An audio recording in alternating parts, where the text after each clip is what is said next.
evening, everyone, and welcome to the JA at School Advocating for Your Child webinar. Thank you for joining us tonight. My name is Amy McCormack, and I'm a special education teacher. I've been teaching for 26 years in both Baltimore and New York, and I'm also a JA parent, just like you. My daughter Kylie was diagnosed at J8 with polyarticular JIA, and now she's almost 21. She's a college student, and she has a service dog who helps her. And she's been very successful, a lot of thanks to the Arthritis Foundation and all the supports they have. I'm also a platinum ambassador for the Arthritis Foundation, and both my daughter and I are very active volunteers with the annual Juvenile Arthritis Conference. So we're just very grateful for everything that the Arthritis Foundation has done for us, including webinars like this. So tonight, our guest expert and I will share some facts about how to help your child succeed in school. And just a few housekeeping items before we begin our event program. Everyone's been muted for this event, but that doesn't mean you won't get a chance to share your questions and ideas. Direct any questions you may have throughout the webinar to the question and answer box at the bottom of your screen. Please use this function to type in your questions, and we will be sure they're answered by the end of the night.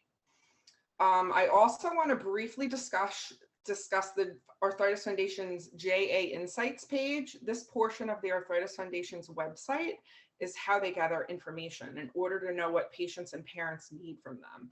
This includes webinars like the one that we're participating in tonight. And I just also wanted to mention that at the end of today, the next couple of days, you'll be receiving an email containing a post-event survey that we would really appreciate if you could fill out. It helps gear future events and webinars to make them more specific to what people need. So it's now my pleasure to introduce tonight's expert, Heidi Goldsmith.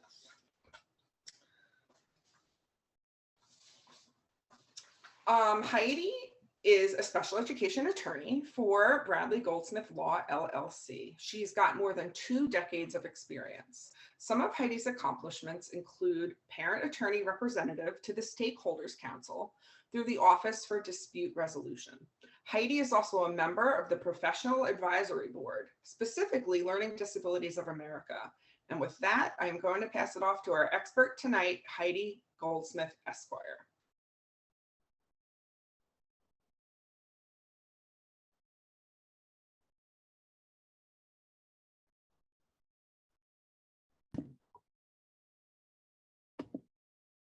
Hello, here I am. You'd think in this day of Zoom, I would be more effective at unmuting myself. I was actually listening, that I was trying to figure it out. And now we have all these new things with Teams and all these other ones. My technological skills are not as good as my special education skills.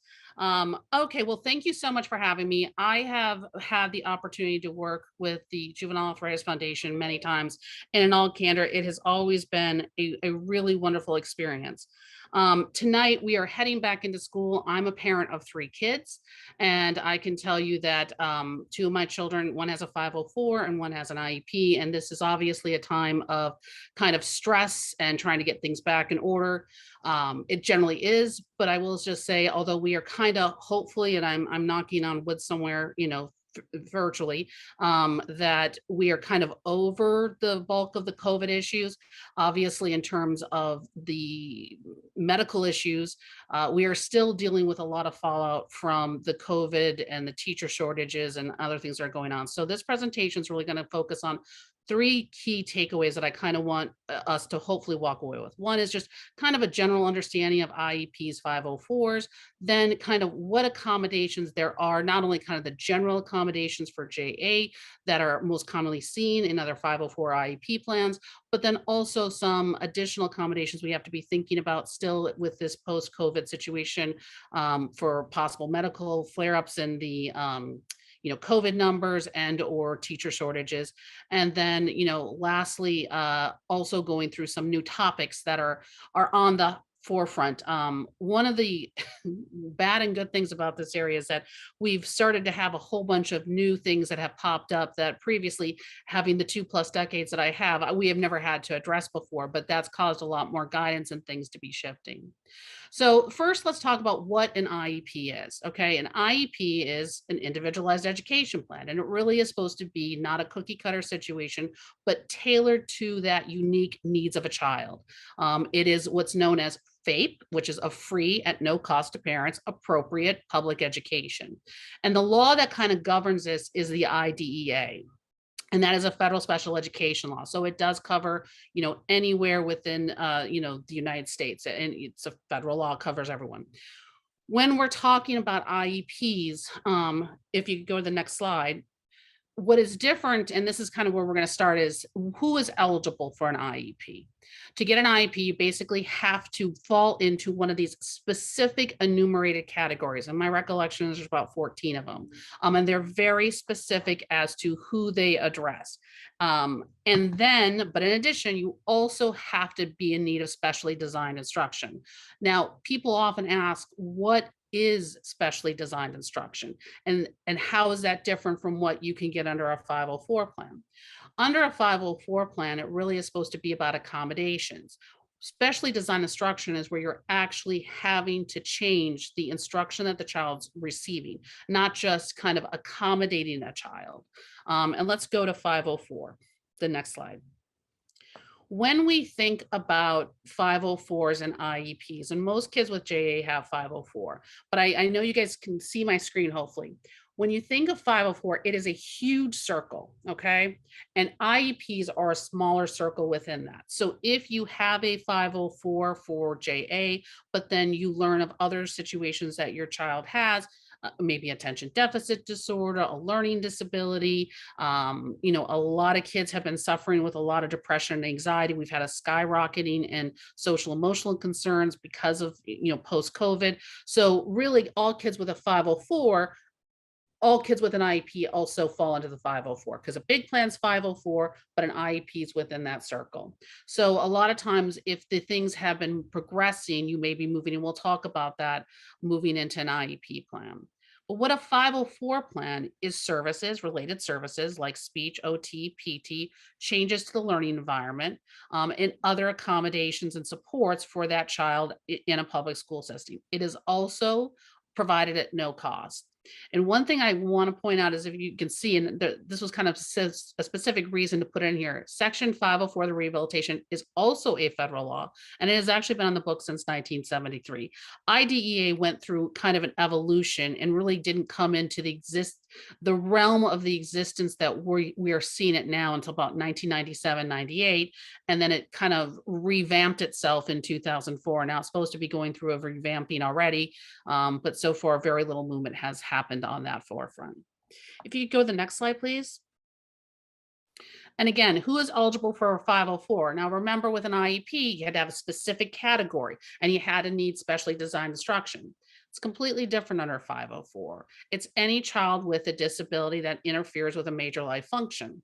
And generally, the major life function when we're dealing with a school-based setting is learning.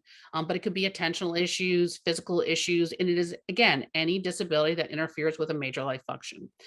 It is a much broader definition. Oftentimes, if you have a child who is getting an evaluation through a school district, they will often only look for IDEA eligibility and not even consider 504. So you definitely want to make sure that you are asking the district, if you're in the evaluative process, that if the child isn't eligible for an IEP, did they evaluate for 504? Because again, 504 is a much broader definition of disability, and more kids will qualify under 504 than the IDEA. The next slide, please. Okay, so now here's the question. So you get a 504 plan. So here is the good and bad news about Section 504. The IDEA is very prescribed. It details exactly what an IEP is supposed to have. It's got to have special considerations. It's got to have goals. It's got to present educational levels. It's got to have SDI. It's got to have related services. It's got to have supports for school personnel. There really is nothing in Section 504 in terms of the regulation that really outline it. It really just says they're supposed to have one, an IEP, a 504 team, and a 504. There's not even prescribed timeframes for a lot of the things, unlike the IDEA. So what is actually required to happen is districts are supposed to create 504 regulations, basically kind of their own plan of how they're going to implement it.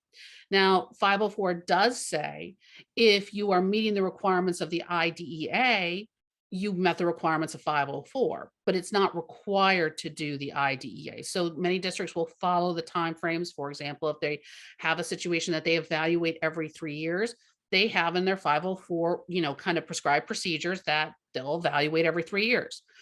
I will tell you, it is fascinating that when I ask districts for their 504 procedures, oftentimes there are districts who don't have them. They've never created them. They don't even know they're supposed to create them. And or they have created them. They created them a long time ago. No one has read them and they're actually not following them. So you definitely want to make sure, especially at the start of the year, get a copy of what that 504 plan is. Because again, they should be prescribing those procedures down to, are you meeting once a year? Because for some districts, you may be meeting every year to revamp the 504. Other districts take the position that it's only meet as necessary. Now, that doesn't foreclose you from being able to request a 504. I mean, you can always request one at any time, but again, there's not a certain, hard and fast rules in terms of federal law of how that happens. Now, each state also can have their own laws. In the state of Pennsylvania, for example, we have what's known as Chapter 15 that does provide some additional state requirements in terms of rights and procedures under Section 504, how things are supposed to happen. But it's pretty, even in the state of Pennsylvania with Chapter 15, it's pretty loose, and Chapter 15 has also not been updated for a long period of time. But a 504 plan generally includes a child's parent. It definitely includes general education teachers. It sometimes includes special education teachers, related service providers, and it generally includes either a school principal, a counselor, or a nurse. And who is designated to oversee Section 504 is unique in every district. I have districts where it is overseen by a nurse. I have districts who do not even consider it part of the special education department at all. Like they special education does not touch 504. And I have other districts where it's the guidance counseling services. So again, identifying those people, especially with a 504 plan, is important. One of the things that I will hear and feedback that I've received from parents for over all the years I've been doing this is that there is an experience that 504s are not as followed as IEPs, or districts don't pay as much attention to it. From a legal perspective, that's completely should not happen. Legally, 504s and IEPs are exactly the same legal force and weight. Okay, it's not like it's a lighter law, there's less penalties. You can actually get the exact same remedies. If I pursue a district for compensatory education, it's not like there's a discount if it's a 504 child. However, unfortunately, the reality is though that oftentimes 504s are missed by districts. They don't have the same, again, because they don't have those procedures in place to get to the people where they want to go. So what's really important to make sure that your child, especially if you find that your child's 504 is not being implemented, or what I commonly hear when the parent goes to back to school night, you find out that the teacher doesn't even know the child has a 504 plan. So identifying who is responsible for making sure the teachers receive a copy of the 504 and who's in charge of the 504 procedures at your district is really important first step when you have a 504 plan. If we could go to the next slide. So as I already talked about, 504s, really are not like a IEP. You're not going to have goals. You're not going to have necessary present educational goals. Now, here's what's unique. It doesn't say you can't. It has to be a written document. There's nothing. And one of the things about 504 I really actually love is because it is so broad and so non-regimented like the IDEA, even though it's not required to have it, nothing's foreclosed from having it. And there's nothing foreclosed for you asking for it. So if for some reason your child for, whatever purpose needs something like and a goal to be part of the 504 plan, you can absolutely ask for it, and it's not prohibited. The other thing that I will say about 504 plans, and I will say this twice because even school district attorneys who've been practicing a long time are kind of shocked. in the regulations, it states clearly that it can provide specific accommodations, supports, services, or special education services. And when I say the word special education services, I get kind of, no, it does. You can't get special education under 504. Yeah, you actually can. Oftentimes, kids with 504 plans are told they can't have access to services such as access to a special education classroom, access to a special education teacher, access to what they can that district will consider as special education services. And the reality is the law doesn't say that. The law actually allows for special education services to be provided. And that's not a specific definition where there's stuff that is carved out of that, again, because 504 is so broad that you're in a situation where if your child needs access to a teacher to help with the child's reading, that's a service that can be provided. And we're going to talk a little bit about that with the accommodations, especially with COVID, of why some of those things are important. But generally, you have specific accommodation support.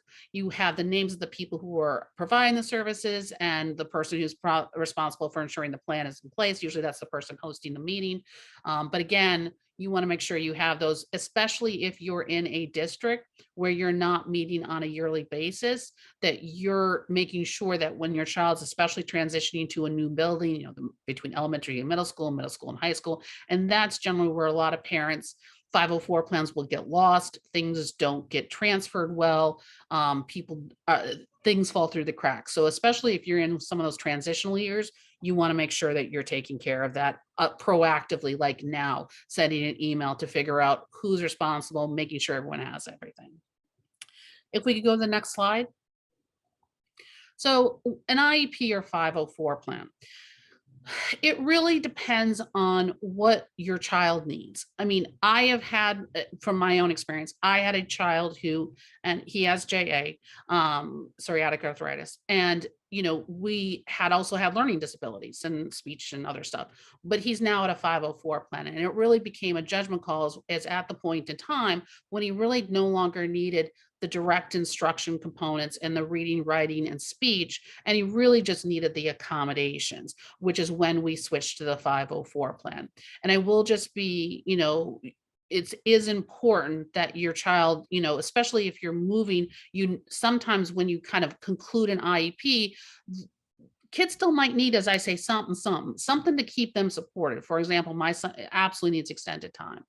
It's a critical component. And it really is important, especially when your kids getting older and they are moving towards that more independence and self-sufficiency, but that you are also thinking about future programming, is that if a child has no 504 plan when they exit school, or at the end of their career in education, it becomes very hard to get services, especially for SAT, AP accommodation testing, and other things like that, because the College Board looks at a history. So you also want to kind of keep that in mind, that sometimes keeping that 504 plan on the books is important to make sure you have those safety nets for that. And also it makes it a lot easier when you transfer to college. There's an office for disability. It makes that situation really easy. How you switch is an evaluation has to take place, and they have to basically exit your child from an IEP. And again, once they exit, you definitely want to make sure that they're concluding whether or not, though, a 504 plan is necessary. This is, what is best for your child also, I think, and it's one of those things of legally, this shouldn't be a factor, but it's the one I talked about is if in your district and have a long history of 504 plans just being kind of seen as second-class citizens, not followed, you've heard a lot of horror stories. That is a situation you may just want to keep that as part of your consideration of whether or not you're ready to let go of that IEP. Because again, with the IEP process, there's a lot more prescribed procedures. All right, if we could go to the next slide. All right, so we have a situation where we have a child who's eligible. How do we make sure that we are getting what our child needs? And I cannot stress this enough. Start early. Education, special education, and this whole process is slow as molasses. It has never moved fast. It has never been lightning. Even though you're dealing with children, you're dealing with highly critical needs. it is still a slow process. So as much as when parents, and I'm one, and I feel it on, I have a senior this year, I have a junior, not junior, I have a ninth grader, and then I have a fifth grader. And I know by the time I hit that end of the year, I'm exhausted. And I also am the type of parent too, which is we're at the beginning of the year and I just got to get past getting the shoes and the clothes and we got to get them started. But I cannot stress enough that at the point in time that you're know that you have to get it going, the idea that that system is going to move quickly doesn't. So you really do need to start as early as possible. If you start tomorrow, if it's a situation you're not in a good position for your child. The other thing I will also encourage, and it's funny because again, this is really a post-COVID recommendation, is attend school board meetings. School boards have become a lot more of a force and factor, and I'll just be, candid. Most school board members, and this is truly not a criticism, it's just a reality, are elected officials who may actually have no educational background whatsoever. They may not even understand special education. And unless they're hearing from parents about stuff that needs to be occurring at and stuff that's occurring at the district level, there is no proactive situation going on. In our district, one of the things that we did is our group of special education parents who formed a Facebook group, just parents within the district. We actually really wanted to have an alliance with the school district where we had people from the district and had kind of monthly meetings and had a more collaborative situation. We actually went to the school board and asked for that. And that has been a fantastic situation because we are now having meetings with district staff, and why that's important for your child, but as well for other JA parents, that if they hear from you and they collaborate, it makes the meetings go a lot easier and the fight is a lot less. And also, as much as your child, and there is no question your child needs something, unfortunately, you are viewed as the parent. And so getting a doctor's note to substantiate, especially anything major or changes that need to happen quickly, getting a doctor to send a note in so there's no question of that need is always one of the things that you should be doing, especially when securing accommodations. All right, we can go to the next slide. And we're going to go on 2 slides of accommodations. This is kind of and this is great. The Arthritis Foundation has put this together and their educational toolkit is just spot on. This is like the ones that you can absolutely ask for. None of these things are things that really you should have any problem with. One of the things that I want to talk about is students allowed to make up missed schoolwork when medically necessary. So we have a couple situations, and it's going to bleed a little bit into the next slide. So I'm going to kind of answer it here, talk about it, but you'll see it on the next slide as well. Because these are kind of the pre-COVID sample 504 accommodations, but obviously with COVID, and again, I am hopeful that we're not going to have to deal with quarantine issues this year, which we did last year, school closures, moving to virtual, kids who need to stay home where there is no virtual option. But one of the things, and this is kind of that start early, is if you don't have a plan in place for if your child is going to be missing any substantial time from school, do that now. What you do not want to have happen is you start the school year, oh my goodness, we're in January, COVID cases have skyrocketed, the school has now gone virtual, or your school is, or a situation in COVID cases and your kid can't attend school. And now you're out for 4 weeks or 6 weeks until the COVID case numbers come down. And there is no plan in place for how that child's going to make up the schoolwork. Now, when we talk about making up missed schoolwork, we have to talk about instruction too, because as much as, I would love to tell you that I feel like I'm an educated parent, I have learned that I am not a teacher. And it oftentimes falls to the parent to have to teach their child, and that's really should not be happening. So there should be a plan in place that your child is having access to teachers. One of the things I have gotten, and you can ask for, is that if your child's going to be out for any period of time, that they could Zoom in the classrooms. There is great technology out there. For one of my kiddos, and I didn't even know this technology exists, and I think we all know that my technology knowledge is not as great given my inability to unmute and start the video as quickly as possible.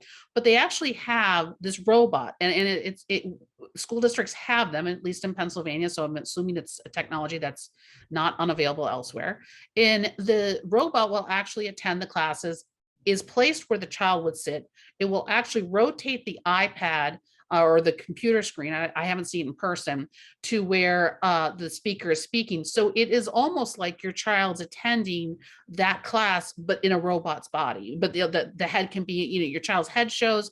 And again, they can access for it. Why that's so important. And let's talk about this. Hey, you have elementary school years that are really important for the foundational skills, right? Reading, writing, and math. Those are very much foundational skills. If you don't get those in, once you're past fourth grade, you're reading to, you're reading to learn. You're no longer learning to read. Same thing with math. Math is very foundational. It's not like every single year you're going to start over with addition and subtraction. You keep building on those skills. So you cannot miss significant amount of time in the elementary schools. But oftentimes the older kids, you're like, oh, that's okay. They missed a couple weeks of school. They can make it up. When you hit high school, and candidly, that was a misnomer on my part. I mean, I was really one of those kind of bad parents when my kids were younger. Is like, listen, we take them out when they were middle school for like 2 weeks, go on vacation, because it was easier. And I grew up in Minnesota. In Minnesota, you don't vacation during the summer because that's the only nice time. So you vacation during the winter because it's cold. You want to go someplace warm. But we're in a situation where for the older kids, especially those who are accessing AP courses and those higher level honors courses, that out of time school can be detrimental. But it also impacts the middle school kids. I had a kid who, between getting COVID and having to quarantine, and because then other people in the family got it, this past February was out of school for 6 weeks. And while he's my one kid who actually doesn't have an IEP or 504, his grades that quarter were horrific. So that missed time can really impact a kid, and you really do want to plan ahead for it. But again, this toolkit has kind of the general really great recommendations that you want to have for your child with JA. But again, this is this is not an exhaustive list. One of the great things I love about both the IDEA and 504 is creativity, just because, I often ask parents, and it kind of stuns them. I'm like, if you were queen or king of the universe and you broke any notions of what you think the education can and cannot do, what does your child need? And it causes them to think, and they'll come up with things, and they're kind of surprised at times of, we can do that. We can make that happen. So again, there's nothing, this list is not exhaustive. It is just the beginning of potential opportunities. And then let's go to the next slide. So this is kind of what I was talking about for. These are the situations where, because we have COVID, and I pray that none of us ever see another pandemic. But hey, now that we know a pandemic can happen, and I will say that was one of the first things that when I would give talks back at the start of COVID, I would say, there's nothing in the IDE or Section 504 regarding pandemic education. No one has prepped for this. But now going through it, I think there are things that now we know that if things are not in your plans, they should be in your plans. And the first one is what I talked about, how instruction and related services is going to be administered. One of the things that the federal government made abundantly clear is that FAPE did not cease to exist. We still have FAPE. So those things need to be planned for instruction during COVID case increases. You can have the general COVID sanitary procedures for children who really need a specific environment where there is a tremendous amount of COVID precautions, who are severely immune compromised. That can actually be placement changes. There may be private schools in your area or other schools that are actually providing those very structured precautions, and you can ask for placement changes to that, both under Section 504 and the IDEA, because those laws provide for placement into private schools. The last one is masks. Masks are one of those situations where I'm going to talk about the law and then I'm going to talk about reality because, regardless of where anybody is, mask is a hot button issue. It is. And to say otherwise would just, be inaccurate.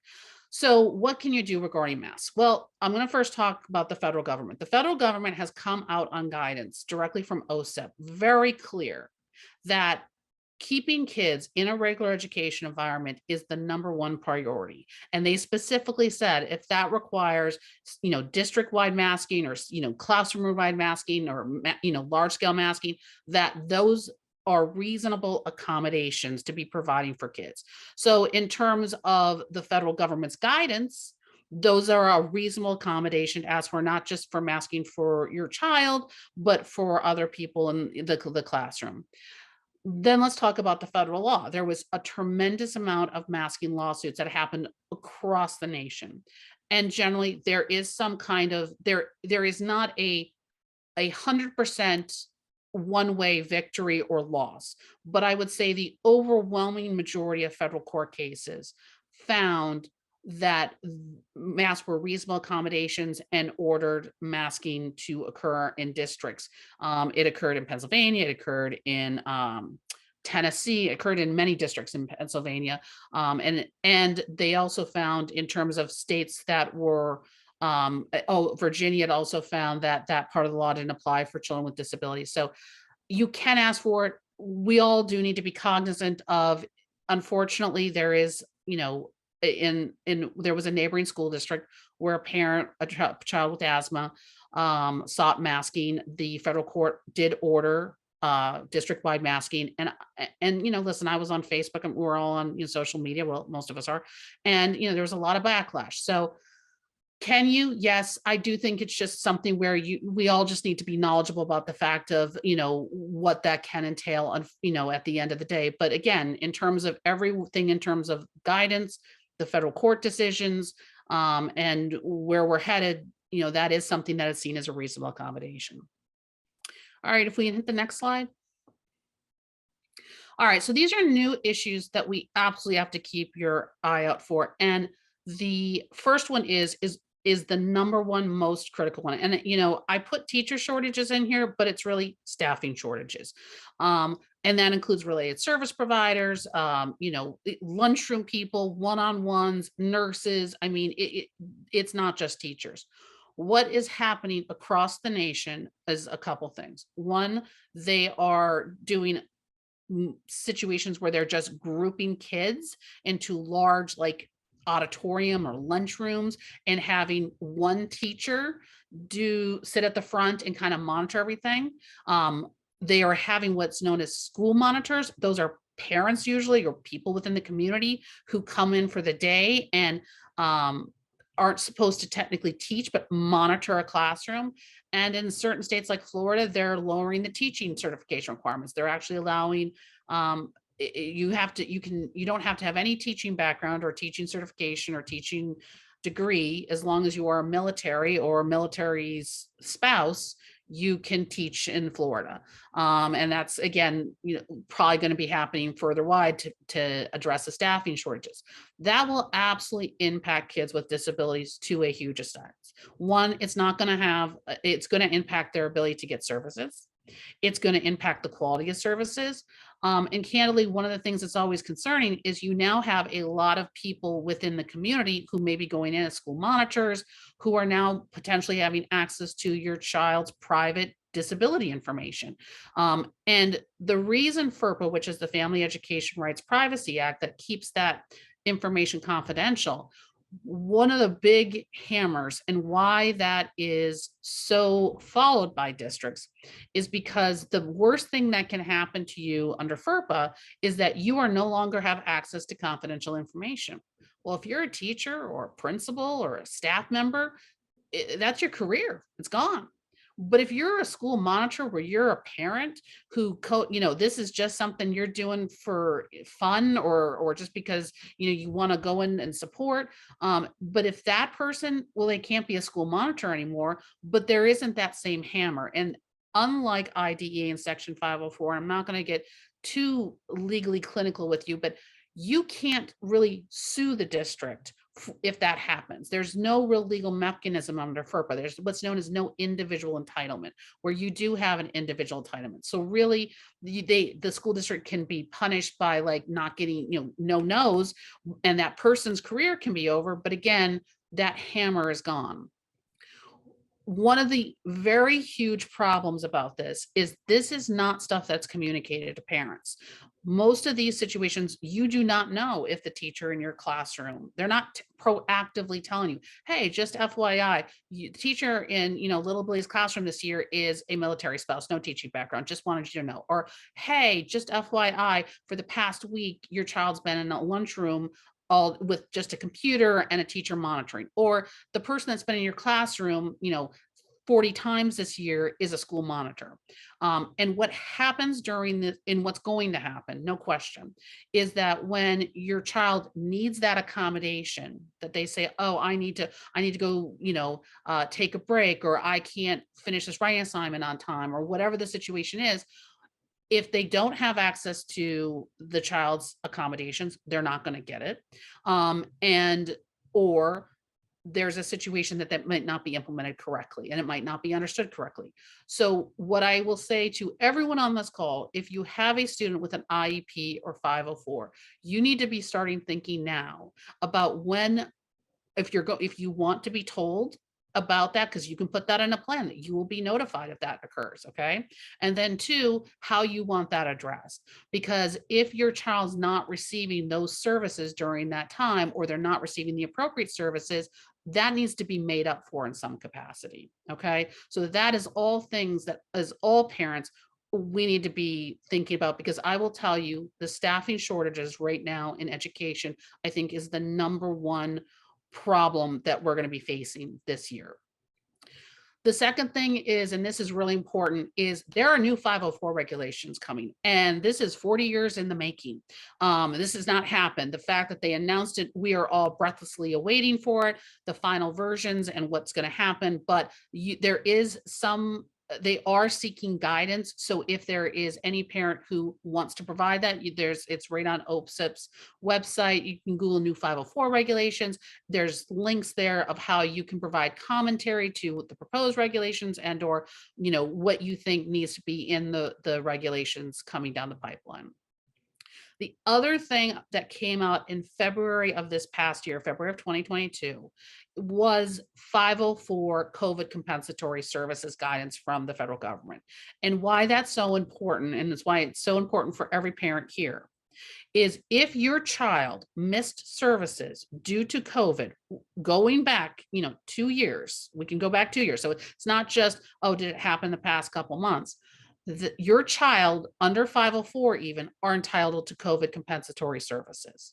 And why that's important is, until February of this year, 2022, the only thing the federal government talked about was COVID compensatory services for IEP kids. And so there was really not clear direction of whether or not this also included 504 kids. So if your child did not receive the appropriate services, or is behind or missing stuff because they didn't get something with a 504, you can seek to the district to provide COVID compensatory services. But what it also said, and why this is also critical, is that that's an ongoing thing. It isn't like in some states where they had this process. Oh, within 3 months of kids returning to school, we're going to analyze COVID compensatory services. And if you're good, you're good to go, right? They're done. This made very clear that COVID has had an ongoing impact. So even if you went through your COVID compensatory services within your state, that's still an ongoing process, and that doesn't prohibit you from going back and asking for more supports and services. And then also, just to, I'm not going to get too into it, but there was some new guidance regarding discipline. I suspect, candidly, because there has been a huge increase in discipline impacting a lot of students, because again, the social emotional functioning of kids has just taken a real hit with COVID. All right, so let's go to the next slide. So, all right, so you have started early, you have gone to that table, you want to know if it's school monitor, you want to know these things, and they're saying, no, we are not providing it. What do you do, right? So the first thing is always informal negotiation. You want to talk to the district. You want to try to work it out with them in the collaborative manner. And I always say, use the food chain, right? So if you're dealing with a teacher who's telling you no, go to the supervisor or whoever is next up on that link, and candidly go all the way up to the director, school board. I often find, and I say it's called the velvet glove with the iron fist. Sometimes not taking no and just keep going, you get to where you don't need to be mean. You just let them know you're not letting go. One of the parents, she would bring me to IP meetings and I kept telling her she didn't need to because she was a fantastic negotiator. She picked her battles, but she was very clear. She was very nice about it. But she said, this is something I will go to the wall over, and it's something that I need. So if that's the case, I'm not going to let this go. I will pursue this further. And she would follow through, and she would look at alternative dispute resolutions, and they're everywhere. You can ask for facilitated IEP meetings where states will send someone in. You can ask for resolution sessions. You can ask for mediation. There is a whole ton of alternative dispute resolutions in every state. And if you just go to your state special education website, usually they will give you those. There are states who've even gone further. In the state of Pennsylvania, for example, they have everything from hearing officer settlement conferences, parent mediated settlement conferences, facilitated IEP. I mean, there's just a breadth of different alternative dispute resolutions to avoid to have to ask for what is known as an impartial hearing, which is a due process hearing. That is something, again, my advice is if you are at the stage that you're filing for due process, I would consult with an attorney because that is a legal process. And I can guarantee you the district will not show up without an attorney. And those in many states, it is a very formalized process. So like, for example, I've tried cases in Washington, D.C., Maryland, Delaware, and Pennsylvania. I think there's one more, but Virginia. And especially like, for example, in the state of Pennsylvania, you can just basically write a complaint. Just when I say complaint, like you just write down what you're upset about. You say, I want a hearing. You just have to tell them who you're bringing the due process hearing and you're good to go. Well, in the state of Maryland, you have to issue subpoenas. It is an incredibly formalized, very legal process. You have to bullet. So you do need to consult with an attorney just before you do that. But another option too is the Office of Civil Rights. Do a complaint. The Office of Civil Rights will do an investigation, and can issue compensatory education or remedies. And then finally, after you've exhausted, and kind of gone through the administrative processes and exhausted things, you've tried a hearing, you can actually file in federal or state court to continue to pursue what you think you need. But again, I will say think of that as like kind of like a cone. I can the amount of federal lawsuits I have had to file to get what we needed for a parent is, less than 100 in the course of 20 years. Due process hearings is more, mediations, informal negotiations, but the vast majority of these things do try to work out because again, your child's in school, you're still sending your child to school every day, and both sides want to have a collaborative resolution to it. We can go to the next slide. And then tips for college students. There is no IEPs in college. IDEA stops when a child graduates from school. Now, when I say graduates, I'm saying with a diploma or ages out at the age of 21, or depends on your state. But there's 504 plans, and there's 504 plans are absolutely available. Now, they're not the same extent that you're going to get in a 504 maybe with the school district because it's a different part. And again, that might be an evolving process. There might be even giving more once we get the new regulations. But right now, you definitely want to visit the college office, usually the Office of Disabilities for that college. Make sure they know the 504 plans. I will just say my experience has been where colleges have been really unaccommodating. Back when I started 20 plus years ago, colleges are incredibly accommodating and very supportive of students with disabilities and have made a lot of process with teachers being very accommodating as well. So, but you can also, that is part of, if that is important to you, definitely make sure that you're kind of reading the Google reviews on that and visiting the office when you're doing the college tours and getting a feel for what happens.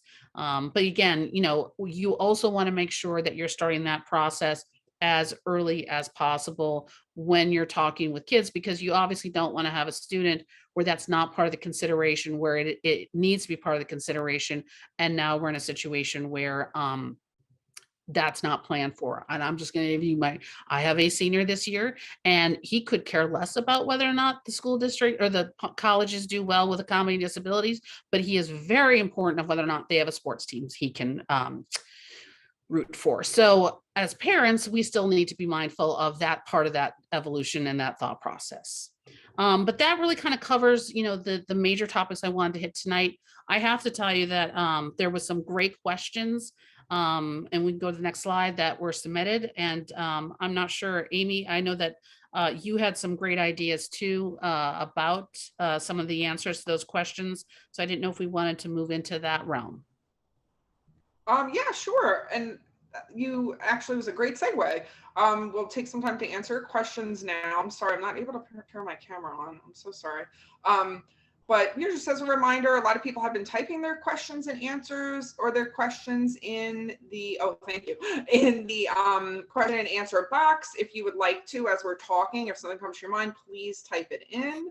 And we're going to go through the questions that are in the chat, as well as some questions that were submitted before tonight. We're going to do our best to answer as many as we can, but don't fear if your questions don't get answered, because there will be several opportunities coming soon, and events and other ways to contact other experts if you have further questions. So I'm going to start with the one that's in the chat here, Heidi. It says, can a 12-year-old attend a 504 meeting? They want to start advocating for themselves. Absolutely. Yeah, absolutely. Yeah, Kylie attended, I think, starting in 8th grade, she attended all of hers. So I think that's very appropriate. And I think they're the ones who know the most about their bodies. So it seems helpful for them to be able to come to the meeting. Okay, next question. Do we need doctor's notes for the makeup of work when medically necessary, when a child is absent, or is the parent permitted to keep them home when they feel necessary? What is the expectation as far as that goes? So that actually goes to what I was talking about, start early. You want to have that conversation with the district, so that's planned into the 504 plan, because what will happen is it'll go default to whatever the school procedures are. And that's the whole point of a 504 plan, is to have where you're going to be deviating from school procedures. And listen, if it's a district who says, listen, we know that it could be a game day call. She could be fine one day, the next day it's gone off the rails, and we're not going to make you take a doctor's note, or you only have 10, but you want to have that in the 504 plan. It's that old adage, hope for the best and plan for the worst. You're in those situations wanting to make sure that whatever you want to see happen, you're asking that to be as part of the 504 plan. Because again, you can ask for it, and you don't have to wait for them to offer it, or wait for them to tell you what they're going to do. You can ask for what you want. Absolutely. And I remember when my daughter went for part of her evaluation for OT to determine if she would qualify for an iPad, she told the person evaluating her, I'm going to pass this. I'm just letting you know I'm having a really good day, so you're not going to think I need it, but I do, because tomorrow I could wake up and not be able to use my wrist. So, as parents, we can mention things like that too, if your child isn't old enough to be able to say that. Okay, then that actually is a good segue to the next question. My child isn't always vocal when she isn't feeling well, so her teachers think she's doing fine. As a result, the teachers think they don't need to follow the 504 plan. How do I get the teachers to understand that the plan always needs to be followed, even when my child seems fine? So I'm going to give you kind of the plan of attack for that, because that's a judgment call on every year. So if you're in a situation where that has been a predominant pervasive situation, and it sounds like that would be normally in a district where they don't understand 504 plans, there's not as much training, you can ask for a 504 plan meeting to be held at the first 30 days of any school year, and then have that conversation with the teachers and explain that to them. If you're in a district where you don't need to go to that extent, oftentimes what I tell parents to do is create, and again, one page, just here is who my child is, and alert them to that right at the start of the year. So that they're aware of that. But getting that information, again, you want to be proactive on that instead of reactive. If you have now told them a meeting has not worked, then you need to be moving up the food chain, because that they can't be doing that. And really it should be written in the plan that even if she appears fine, because that it really is can be a very hidden disability. You look fine to me. That it's a situation where that is clearly enunciated in the 504 plan. And again, if it's a pervasive issue, that you're having face-to-face conversations in a group setting or individually with teachers. Yes, and definitely find who the contact person is. In New York, we have what's known as a primary teacher for every student with a 504 plan or an IEP. So hopefully there's something like that where you are located, and find that contact person. Here, school starts in a little less than 2 weeks, but I know in other parts of the country, school's already begun. So just find who that contact person is. And I, even as a teacher, do that for all of my students because everything's electronic now. Teachers are able to just click, yep, I read it, even if they didn't. So I do exactly what Heidi said. I send a summary for each child, each student that I'm responsible for as my primary, and make sure that the teachers are each aware. And if you have a middle school or high school student, every quarter that can change as well. So just keeping in contact with the teachers is important. Okay, the next question says, do each accommodation we ask for have to be separate on a separate line, or can some accommodations be grouped together if they're kind of similar? What is recommended? Legally, it can be done either way. And it's just, I think that's a best judgment call, is if it's something where it makes sense, where it's like, they'll have extended time. But again, one thing I will just say is don't assume if it's not written. Because, for example, you say extended time for tests and quizzes, right? That sounds like a test, quiz, and assignments. That sounds like it's everything.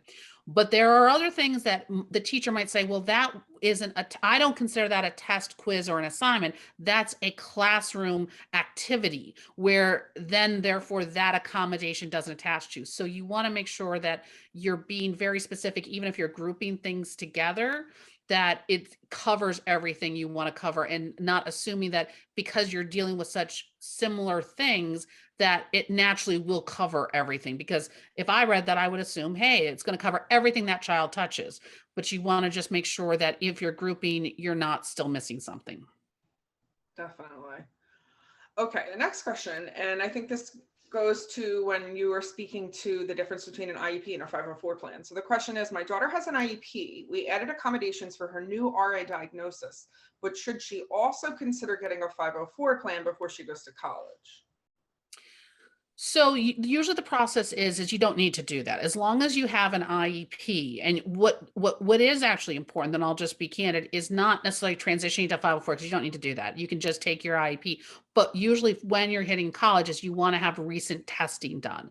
So that year of the senior year, you may want to ask the district and you're entitled to free testing done, so that when you're going to the college, that you have kind of recent data to support what she's going to need in a 504 plan. And you can actually ask as part of that evaluation for any recommendations that they think would be useful in a post-secondary setting. Great. One of the questions that was asked before tonight that was submitted earlier is there, can parents request accommodations for student athletics?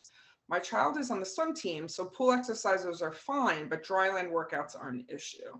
That was one of my favorite questions I saw. And it's because, in all candor, it has become a real issue because you've now had a lot of kids who have had no problems and never missed school, now missing a lot of school, and now suddenly sports is being impacted. And so here, let me tell you about that. So yes, that is something you want to proactively talk about. And the reason for that is now there are state requirements that get a little bit more hinky of getting accommodations for. That's a kind of also purpose. But if you have kind of that district kind of rules, that can be all part of a 504 or IEP. Because one thing is that related services includes recreational services. So any accommodations or supports your child needs to access those after school recreational activities that's appropriate, you can absolutely ask for it and it be part of the plan. And again, especially in a sports setting, do that early, because what you don't want to have happen is an incident at the thing. Now your child can't go to the game. They're suspended for a week, because again, this educational system does not move quickly. So you want to be proactive about that now before any season starts. Absolutely. I agree with that wholeheartedly. And my daughter was not just in a sport, but she was also active in theater. And when she had high school, there was a state law that says if you don't participate in gym and or at least half a school day, you cannot participate in any after school activities. So once the review came up for her 504 plan for entering ninth grade, we made sure to have it exactly what you said included, to make sure it said if she had to sit out for gym, that was so that she could participate Yep. in the after school activity or game or rehearsal. And the same thing for if she had, if she was getting her infusion and she came into school half a day late, or if she just needed to rest, she was still able to participate after school per what was in the 504 plan. It's so important, those recreational activities. And that's the whole point of this law, both 504 and ID, is to allow for the kids to access it. And to say, well, that's just the rules or we can't do it that way. But again, plan for it in advance. Absolutely.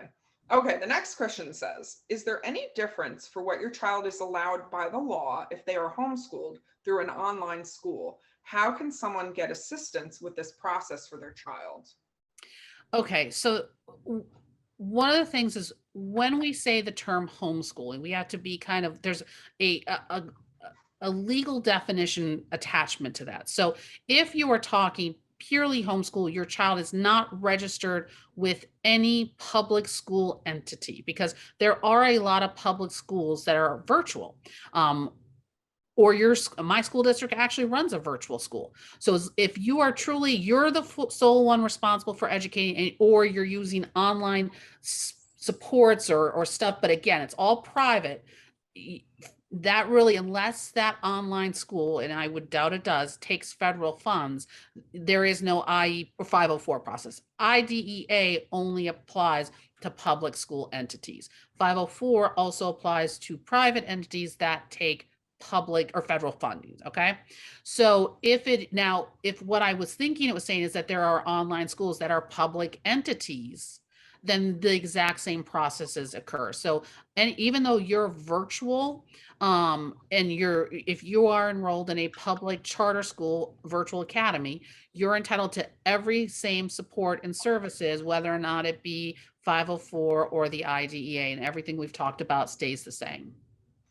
Yes, I just want to remind everybody, you can type in your questions into the chat in the Q&A box if you have questions as we're going along here. Okay, next question.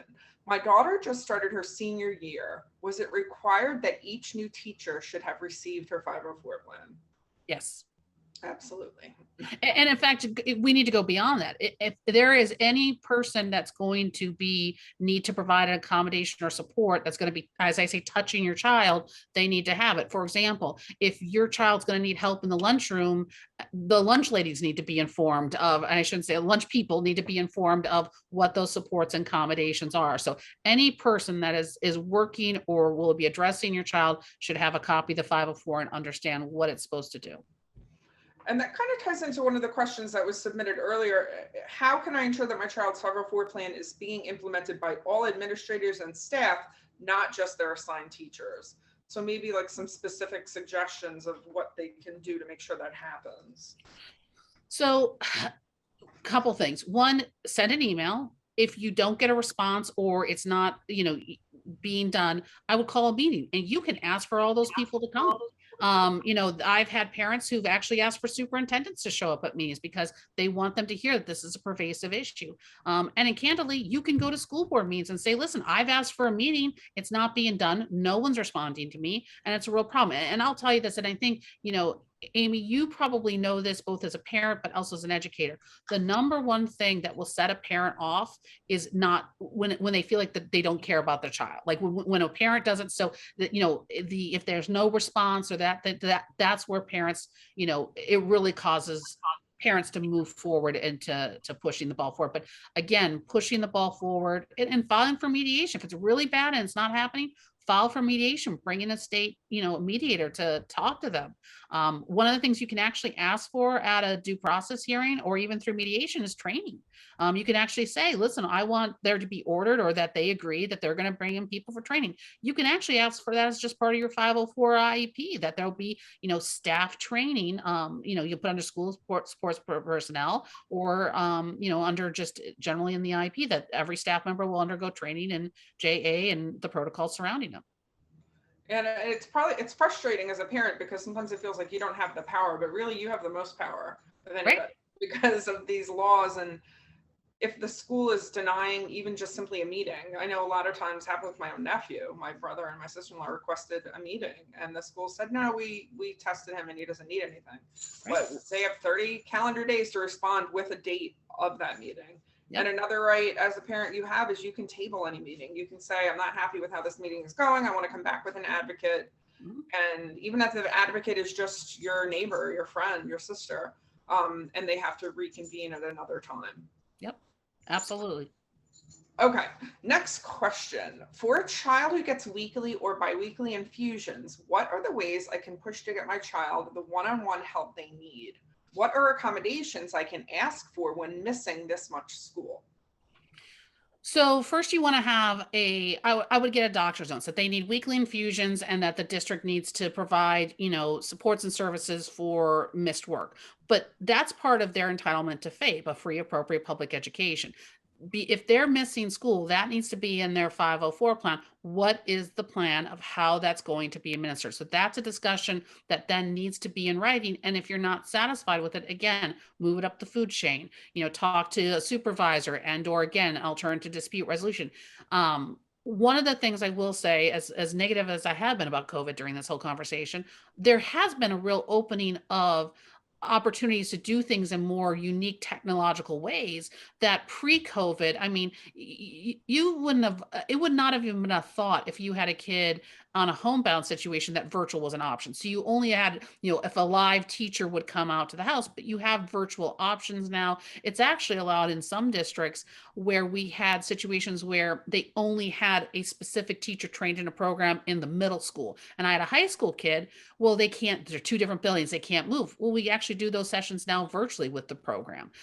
So again, talking to them about it. And my best advice is go in and ask for what you want. If you go in and say, this is a problem, how are we going to address it? They're going to come up with a solution that's candidly most convenient to them, or not have one. So you definitely want to go in and say, here is the problem, here is the solution that I have proposed, and this is what I think will work.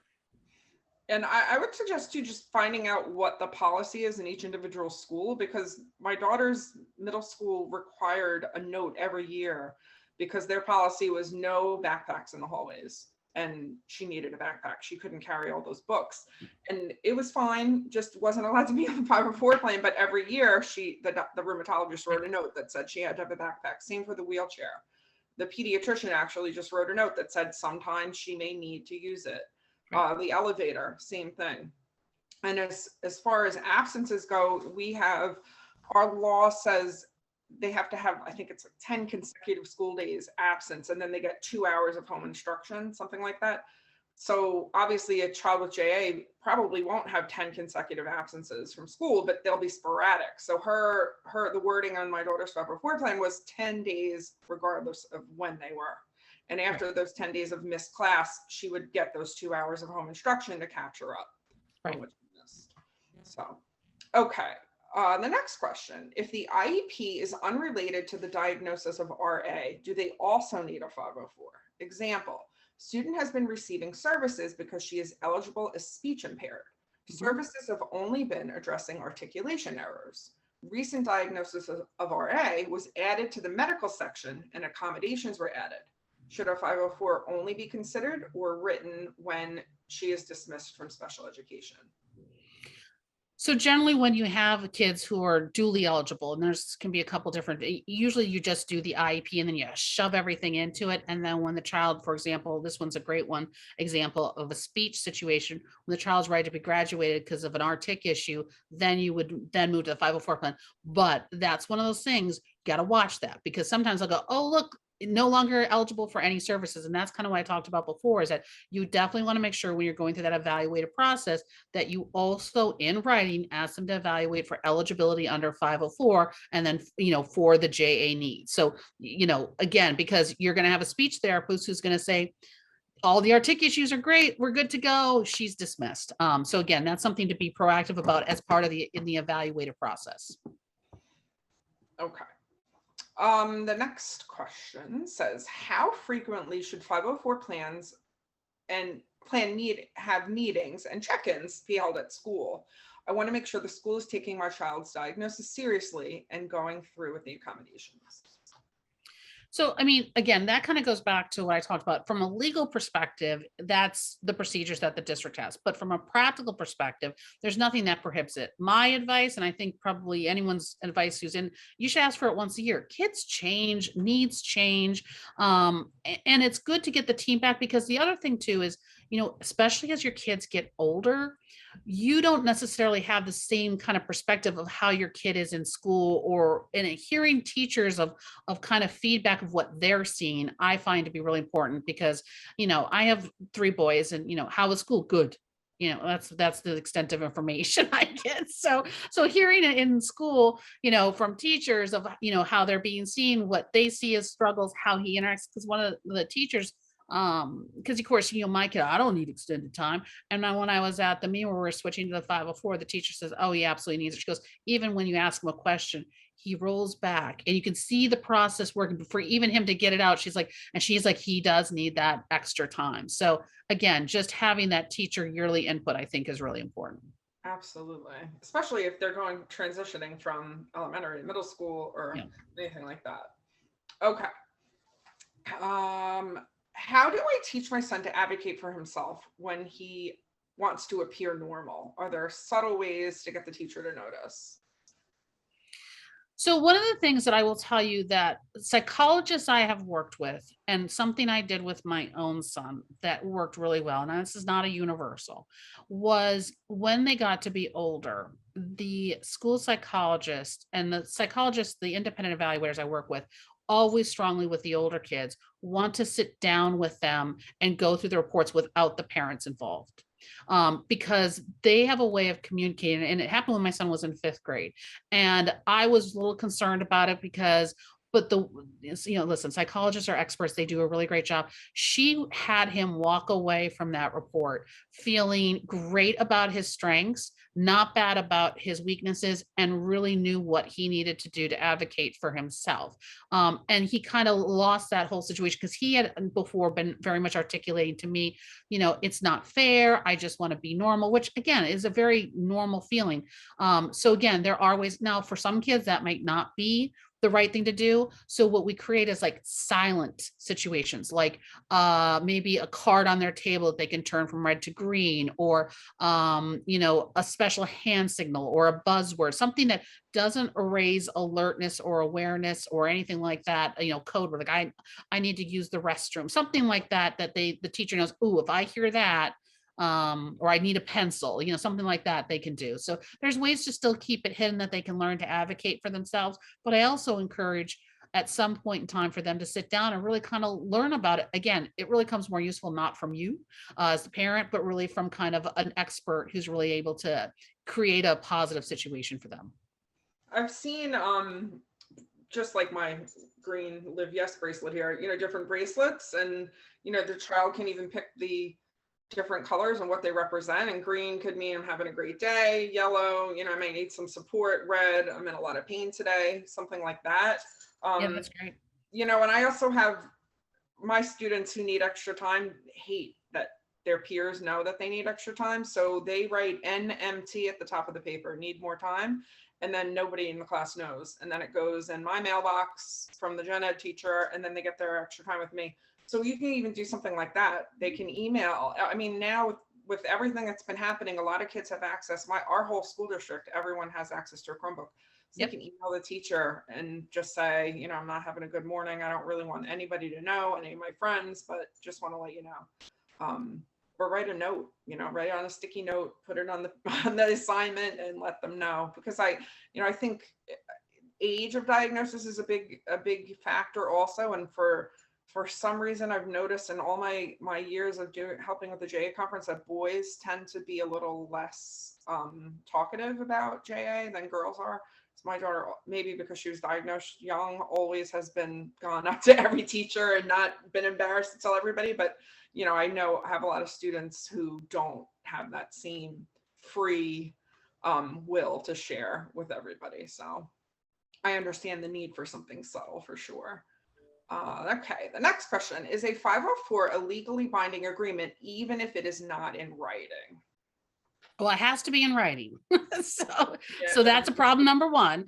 So no, it is a legally binding document, but it does absolutely have to be in writing. And I'll just give you my advice if for some reason you are and you really should push for it to be in writing. But let me just give you the piece of advice that I've given to, if you want something in writing and it's been like an oral conversation where maybe they agree to accommodation, write it in an email to them. And I call it the oatmeal pie email, where you go, thank you so much for talking to me today, or thank you so much for the 504 meeting. Here's what we agreed to. Again, it was a pleasure working with you. We look forward to a great year. And that way it's not, I'm documenting this to like kind of come off offensively or, strongly, but yet you do have it in writing so that there is no question at the end of the day, what was agreed to or not agreed to. But yeah, it has to be in writing. That's definitely a good recommendation. And I've heard a lot of parents say like, oh, my school's very supportive. It's a small private school, but you never know what could happen. The principal could retire. The nurse could go out on leave. You never know. So it's always just good to have it in place. Okay, this is our last question for the night. How often are medical notes necessary to keep a 504 plan valid? Our school administrators say they need them every month. That's a first. I've not heard an every month medical value. That seems to be a wacky situation. So let me give you a little helpful hint on that one. One of the little unknown thing, and even though you're entitled to 504, again, there's nothing that precludes us from being part of the IDEA. So it's in terms of medical evaluations are something that are part of the evaluative process. So that's if they're saying to you legally, they can't deny you for actually not having a doctor's note substantiating a disability. They're actually legally required to do the evaluation to substantiate the disability. So that's something where I would push back on to get it changed, and or be that one would be a clear one for just file a complaint with the Office of Civil Rights. I mean, that's a pretty, I think that would be rapidly, OCR would call them and say, don't do that. You can't do that. Well, unfortunately, that is all the time we have. Heidi, thank you so much for lending your time and expertise. I know that our audience is so grateful for your valuable insight and helping their children deal with all the school-related challenges that can be so tricky. And I learned a lot too, so I really appreciate it. And I just want to tell everyone before we sign off for the night, just remember that there are many resources and events coming up that you can check in with the Arthritis Foundation on their website. There are support groups. There are lots of tools and resources. As you can see, connect groups are a great way to meet people with similar age groups and similar disabilities or diagnoses as your child. You can see here upcoming Live Yes online community connect groups that we have coming up. And there's a specific one that for Ehlers-Danlos syndrome Connect, which is awesome.